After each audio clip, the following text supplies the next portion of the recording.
भाद्रपद शुक्ल पक्ष की तृतीया तिथि को हरतालिका तीज का व्रत किया जाता है। यही खास दिन आज है। इस व्रत में महिलाएं अन्न और जल का त्याग कर अपने पति को दीर्घायु और स्वस्थ रहने की कामना करते हुए शिव पार्वती की पूजा करती है। ये पूजा बिना कथा पाठ के पूरी नहीं मानी जाती है, इसलिए आपको यहाँ से माता तिरुपति की कड़ी तपस्या और शिव पार्वती के विवाह की कहानी को जरूर समझना चाहिए। हरतालिका व्रत कथा। मान्यता है कि भगवान शिव ने माता पार्वती को उनके पूर्व जन्म के बारे में याद दिलाने के लिए यह कथा सुनाई थी, जो इस प्रकार है। भगवान शिव माता पार्वती से कहते हैं कि हे पार्वती, तुमने मुझे वर के रूप में पाने के लिए घोर तपस्या की थी। तुमने अन्न जल त्याग कर सूखे पत्ते खाए। सर्दी में तुमने लगातार पानी में रहकर तपस्या की। वैशाख की गर्मी में पंचाग्नि और सूर्य के ताप से खुद को तपाया। सावन की मूसलाधार बरसात में तुमने बिना अन्न जल के सूखे आसमान तले दिन बिताए। तुम्हारे इस घोर कष्ट वाली तपस्या से तुम्हारे पिता गिरिराज काफी दुखी और बेहद नाराज थे। तुमने इसी घोर तपस्या और तुम्हारे पिता की नाराजगी को देखकर एक दिन नारद जी तुम्हारे घर आए। तुम्हारे पिता गिरिराज ने जब उनके आने का कारण जानना चाहा तो नारद जी बोले, हे गिरिराज, मैं भगवान विष्णु जी के कहने पर यहाँ आया हूँ। आपकी पुत्री की ओर घोर तपस्या से खुश होकर भगवान विष्णु को उनसे विवाह करने की इच्छा है। इस बारे में मैं आपकी सहमति जानना चाहती हूँ। नारद मुनि की बात को सुनकर तुम्हारे पिता अत्यंत खुश होकर बोले, श्रीमान, अगर स्वयं भगवान विष्णु मेरी पुत्री से विवाह करना चाहते हैं तो इसमें कोई मुझे आपत्ति नहीं है। भगवान विष्णु तो साक्षात ब्रह्मा का रूप है। फिर तो यह हर पिता चाहता है कि उसकी पुत्री सुखी रहे और अपने पति के घर में लक्ष्मी का रूप बने। तुम्हारे पिता द्वारा स्वीकृति पाकर नारद जी विष्णु के पास पहुँचे और उन्हें विवाह तय होने के बारे में समाचार दिए। इस बीच जब तुम्हें इस बात की जानकारी मिली तो तुम बहुत ही ज्यादा दुखी हुई। तुम्हें दुखी देखकर तुम्हारी सहेली ने तुमसे दुख का कारण पूछा। तब तुमने कही, मैं सच्चे मन से भगवान शिव को ही अपना पति मान चुकी हूँ, लेकिन मेरे पिताजी ने भगवान विष्णु के साथ मेरा विवाह तय कर दिया है। मैं इसी धर्म संकट में हूँ कि मेरे पास जान देने के अलावा और कोई दूसरा उपाय नहीं है। तुम्हारी सहेली ने तुम्हें हिम्मत देते हुए कहा कि संकट के समय घर रखने की आवश्यकता होती है। तुम मेरे साथ घने जंगल में चलो, जहाँ साधना भी की जाती है। वहाँ पर तुम्हें तुम्हारे पिता नहीं ढूंढ पाए। मुझे पूरा भरोसा है कि भगवान तुम्हारी मदद अवश्य करेंगे। तुमने अपने सहेली की बात सुना। तुमने घर से यूं ही चले जाने पर तुम्हारे पिताजी बहुत दुखी और चिंतित हुए। वो उस दौरान ये सोचने लगे कि मैंने अपनी पुत्री के विवाह विष्णु जी से तय कर दिया है। अगर भगवान विष्णु बारात लेकर आए और पुत्री यहाँ नहीं मिली तो बहुत अपमान सहना पड़ेगा। तुम्हारे पिता ने तुम्हें चारों ओर खोजना शुरू कर दिया। उधर तुम नदी किनारे एक गुफा में पूरे मन से मेरी आराधना में डूब गई। फिर तुमने रेत से एक शिवलिंग बनाई। रात भर तुमने मेरी स्तुति में भजन जागरण किया। तुमने बिना अन्न जल ग्रहण किए मेरा ध्यान किया। तुम्हारी इस कठोर तपस्या से मेरा आसन हिल गया और मैं तुम्हारे पास पहुंच गया। मैंने तुम्हारी इच्छा का कोई वर मांगने को कहा। तुमने तब मुझे अपना सामने पाकर कही कि मैं आपको सच्चे मन से अपना पति मान चुकी हूँ। अगर आप मेरे सच में मेरी इस तपस्या से खुश होकर मेरे सामने आए हैं तो मुझे अपनी पत्नी के रूप में मान लीजिए। मैं तुम्हें बात को तथास्तु कहकर कैलाश की ओर चला गया। तुमने प्रातः होते ही पूजा की सारी सामग्री नदी में प्रवाहित करके अपने सखी के साथ व्रत का वर्णन किया। उसी वक्त तुम्हारे पिता गिरिराज तुम्हें ढूंढते हुए वहां पहुंचे।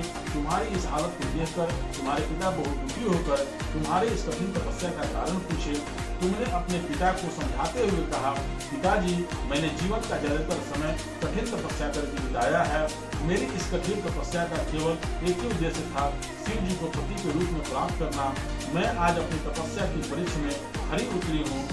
आपने विष्णु जी से मेरा विवाह करने का निश्चित किया था, इसीलिए मैं आराध्य की तलाश में घर से दूर हो गई हूँ।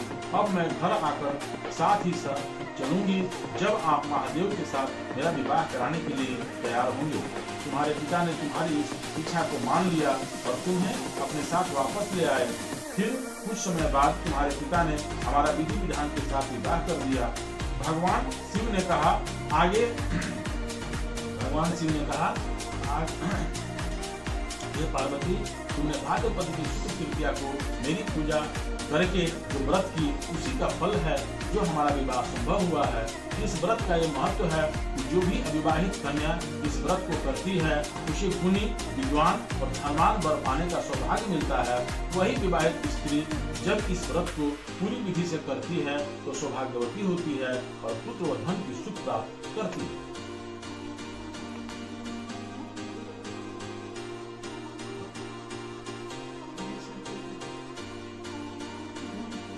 जय श्री राम।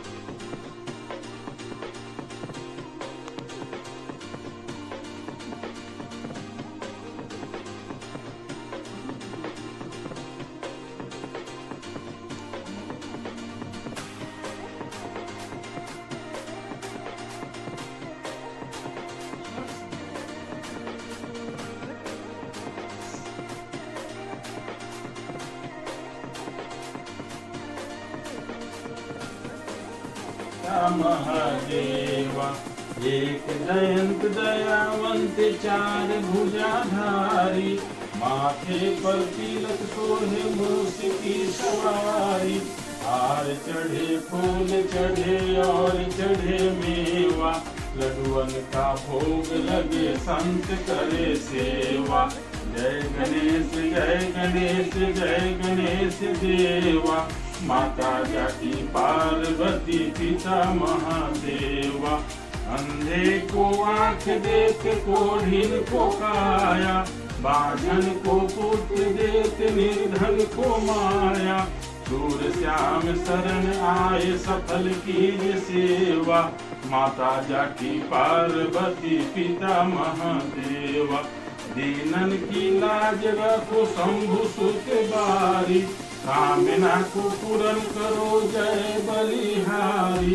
जय गणेश जय गणेश जय गणेश देवा, माता जाकी पार्वती पिता महादेवा। जय गणेश जय गणेश जय गणेश देवा, माता जाकी पार्वती पिता महादेवा।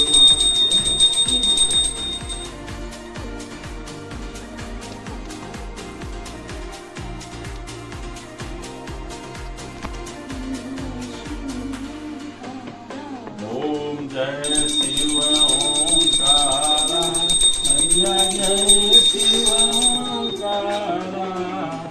ब्रह्मा विष्णु सदा शिव, ब्रह्मा विष्णु सदा शिव अर्धांगी धारा। ओम जय शिव ओंकारा, एकानन चतुरानन पंचानन राजे। हंसानन गरुड़ासन वृषवाहन साजे। ओम जय शिव ओंकारा, दो भुज चार चतुर्भुज दस भुज अति सोहे। मैया दस भुज अति सोहे, त्रिगुण रूप निरखते त्रिभुवन जन मोहे। ओम जय शिव ओंकारा, अक्षमाला बन माला मुंडे माला धारी। स्वामी मुंडे माला धारी, त्रिपुरारी कंसारी। त्रिपुरारी कंसारी कर माला धारी। ओम जय शिव ओंकारा, श्वेतांबर पीतांबर बाघांबर अंगे। सनकादिक गरुणादिक भूतादिक संगे। ओम जय शिव ओंकारा, कर के माध्य कमंडल चक्र त्रिशूल धारी। चक्र त्रिशूल धारी, सुखकारी दुखकारी। पाल जग पालनकारी। ओम जय शिव ओंकारा। ब्रह्मा विष्णु सदा शिव जानत अविवेका। स्वामी जानत अविवेका। प्रणवाक्षर में शोभित ये तीनों एका। ओम जय शिव ओंकारा। लक्ष्मी सावित्री पार्वती संगा। पार्वती अर्धांगी शिवलहरी गंगा। ओम जय शिव ओंकारा।